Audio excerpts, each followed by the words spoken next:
Welcome to episode 137 of the BCF ORG podcast, The Business of Business. I'm Brian Fisher. Are you a business owner or executive searching for practical strategies to grow your company? This podcast series focuses on the various subjects and topics to help you run a successful, profitable business and is targeted to business owners and C-suite executives. But anyone interested in business can benefit. It reflects my 34 years as a business owner and subsequent years as a business mentor and consultant. They're approximately 15 minutes long, so you can listen while commuting. In the previous episode, 136, our guest was Matt Ruttenberg, discussing 401k strategies for business owners. Today's episode discusses the Offshore Death Trap with Luis Derechin. Based out of Miami, Florida, Luis Derechin is the CEO and founder of NearYou, a company that is leading nearshore staffing across 11 Latin American countries. Let's welcome Luis Derechin. Luis, welcome to the BCF ORG podcast, The Business of Business. Brian, thank you. It's a pleasure and, dare I say, an honor to speak with you and to be able to share with your audience. Well, thanks for joining us today. Luis, I'm always interested in people's stories. What's your background in becoming the CEO and founder of NearYou, a company that is leading nearshore staffing across 11 Latin American countries? We all have a story. It just depends how far back you want to go. So I guess I'll go to the very beginnings of my entrepreneurial career. And I'm not kidding, Brian. I was caught selling Mexican candy in my San Diego elementary school room and sent to the principal. The first shot at business, I would cross the border with my Mexican parents. I was born in Mexico, moved to San Diego when I was very young. So my parents, in order to keep us in touch with Mexico, we'd cross the border to Tijuana and then cross back where we lived. And ultimately, I loved Mexican candy so much that I bought a whole stash of them, took them to school and sold them. And I figured, I found a product market fit, so I can get wealthy on this. And after a couple of times doing it, the law shut me down. So that was that's the beginning of my story. And then ever since then, Brian, I've never really worked for anyone else. Whenever I had the opportunity, I created a company and I ended up working for myself. A lot of people call that serial entrepreneurship. I call it crazy. But here I am and here you are, and we've done it more than once. Well, this episode's topic is the Offshore Death Trap. What is it killing companies at offshore?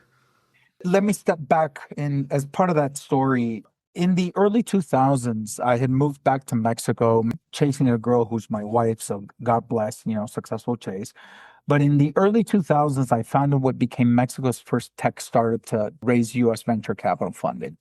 And I moved to the U.S. Now, mind you, early 2000s, Skype was there, but there was no Zoom, there was no Slack, none of these real-time communication. And back in the 2000s, what people would do, if you were manufacturing, you sort of outsource or offshore to China. And if you were doing anything software related, you would be offshoring to India. But after raising the funding, I moved to the U.S. and then realized, how difficult it is to hire in the U.S. because it's much more difficult than doing it most anywhere else. The war for talent back then was difficult. Now it's even worse. And then the cost of hires, the salaries that a company must pay someone to work for them in the U.S. because of the high cost of living is also prohibitive unless you have many, many, many millions of dollars or you're willing to roll the dice on those things. So what we did is we hired a team in the U.S. and then we backed it up by a team in Latin America to help them do a fair portion of the work. And by balancing U.S. wages and Latin American wages, we were able to sort of elongate our runway for the funding that we had raised.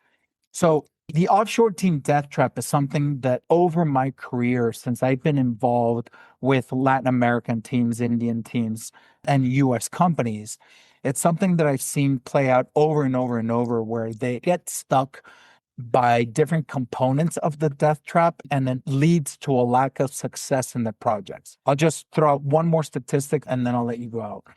go on, sorry. My experience, and if you look it up on the web, is 73% of all nearshore or offshore projects fail. Let me repeat that because that's an astounding statistic, Brian. Imagine the billions and billions and billions of dollars that are invested in hiring people offshore, nearshore, whatnot, to do all sorts of projects, and only about 1/4 of them, 27%, only about 1/4 of them actually achieve success. So the offshore team death trap, we call it that because if you don't realize why your project is literally going south and try to rescue it, then your project will fall into that death trap. We decided that we didn't want to see companies wasting their money in that. That's a staggering statistic. It is. We're speaking with Luis Derechin, CEO and founder of Nearu. He helps startups and mid-market companies build nearshore teams across 11 Latin American countries that succeed using the remote, REMOTE, intelligence framework he discovered and detailed in his Amazon bestseller, The Offshore Team Death Trap. Even the smartest startup founders and mid-market executives get trapped when building offshore or nearshore teams. Not because they're inexperienced, not because they chose the wrong country, and not even because they made witting mistakes. It's because they fall into what Luis calls the Offshore Team Death Trap, a systematic set of 7 failure points that catch intelligent executives precisely because they appear legitimate and logical. Now let's get back to the questions. Talking about people, Luis, what is missionary versus mercenary, and how do you find missionaries? Missionary versus mercenaries. So whenever you hire someone and all they care about is how much money they're going to make or the economic incentive, that's mercenary. It's not unlike the famous soldiers of war that they don't care about the cause. All they do is care about the paycheck, right? So a missionary, on the other hand, is someone that perfectly identifies with the cause, with the mission of what you're trying to achieve, feels compelled to help you no matter what. And we are big believers that as a company, especially smaller companies, we specialize on startups and mid-market companies, Brian. And if you want to compete with the highest of wages, probably won't be able to. The only reason why startups and mid-market companies are able to compete in the market is because they're able to recruit a number of very talented individuals that could potentially make more money elsewhere, be mercenaries, but you and your staff are able to convince them about the reason why you're doing what you're doing, and these people feel compelled to play as part of your team. So that's a mercenary versus missionary mindset. And how do you find missionaries? First of all, you have to look much wider than if you're going to pay top dollar. That's A. B, you have to talk a lot more because you have to make sure that people understand why it is that you do what you're doing. Talk about the mission, vision, goals, short-term, midterm, long-term. And then you have to interview a lot more to make sure that people are sincere in what they're telling you about why they want to join, and sort of be able to call out if people are sincere or not. So that they buy into your vision. Well, first, did they buy into it? And B, are they being sincere? Or do they just want a paycheck to go along with that vision? But yes. Well, Luis, what results or lessons learned have you seen with businesses and individuals that have implemented your recommendations? So, as I said, that staggering statistic, 27% success rates versus if they implement what we call the remote intelligence framework. And remote is an acronym. We can get to that in a second, but just to answer your question, people or executives, companies that implement the remote intelligence framework go from 27% success rates in onshore or offshore projects to 95% success rates. So if you're able to almost 4x your chances of success, it'd be crazy not to at least understand what's behind the offshore team death trap and then try to implement the manner by which you can avoid that lack of success.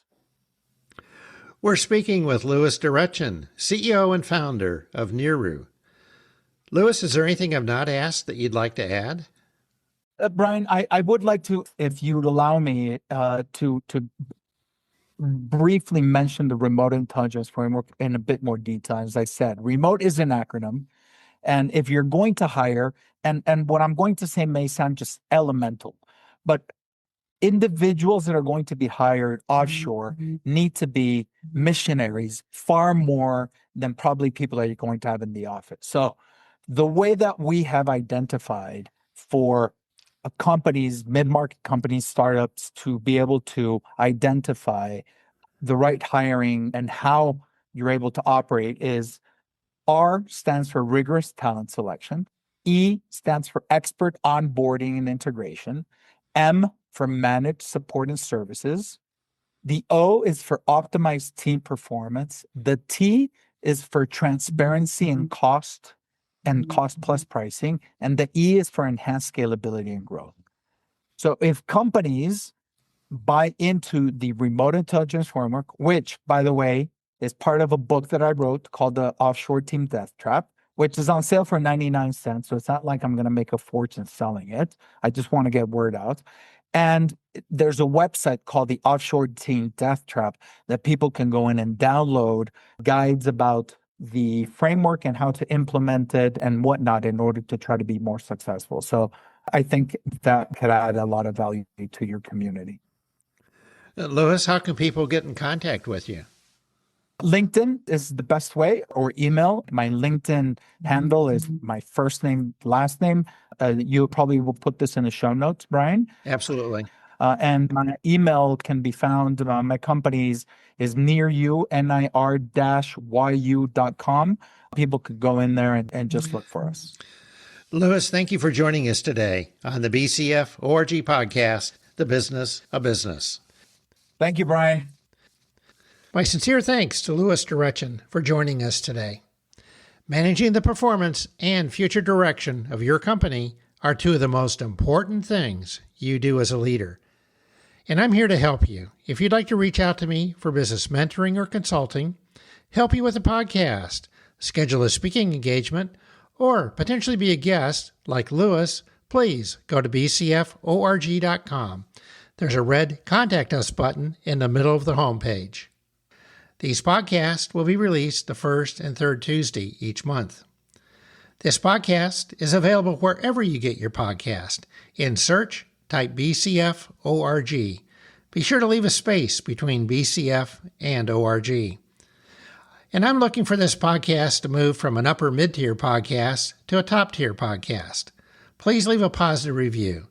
Let your friends and colleagues know about it, and don't forget to like, subscribe, or follow the podcast. Join us in our next episode, 138, when our guest will be David Horry, discussing entrepreneur to managed business transition. In business, running a successful, profitable business is the ultimate scorecard. You are never done and can always be better. It tends to be more fun than work, frustrating at times, but can be very rewarding. From BCF ORG Corp., I'm Brian Fisher, wishing you the best. Thanks.